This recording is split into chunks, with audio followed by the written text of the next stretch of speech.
Hi friends, சகாய்மாரி kitchen குடல் குழம்பு வைக்க போகிறேன். 1/2 கிலோ இந்த மாதிரி நீங்கள் குடல் நல்லா சுடுதண்ணில் வாஷ் பண்ணி 4-5 தடவை இந்த மாதிரி வச்சுக்கோங்க.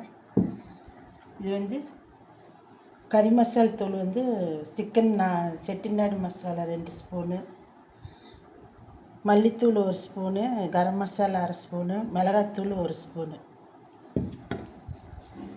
இது 2 தக்காளி கட் பண்ணி வச்சுக்கோங்க. இந்த மாதிரி கொஞ்சம் கருவேப்பிலை, இந்த மாதிரி தேவையான அளவு கொஞ்சம் வெங்காயம், சின்ன வெங்காயம். இந்த மாதிரி ஒரு குக்கர் வச்சுக்கோங்க. குக்கர் வச்சு தேவையான அளவு உங்களுக்கு எண்ணெய் ஊற்றிக்கணும். எண்ணெய் ஊற்றி நீங்கள் ஒரு 1/2 ஸ்பூனு கடுகு போட்டுக்கணும். எண்ணெய் சூடாடுங்க.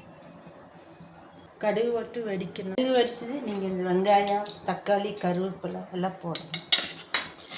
10 நிமிஷம் வதக்கிக்குங்க. ஒரு 10 நிமிஷம் வதக்கிக்குங்க.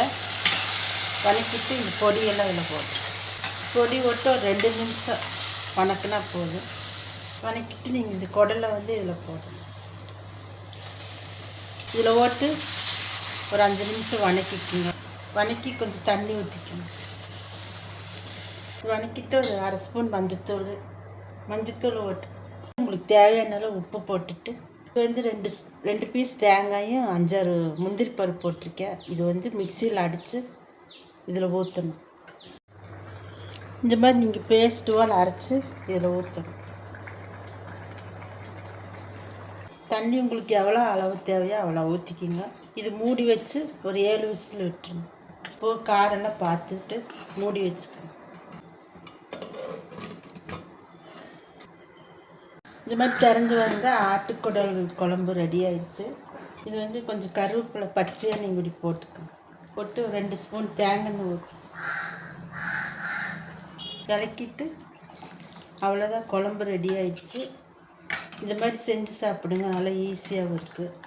செஞ்சு சாப்பிட்டு இது சாதத்துக்கு சப்பாத்திக்கெல்லாம் வச்சு சாப்பிடுங்க. நல்லா டேஸ்ட்டாக இருக்குது.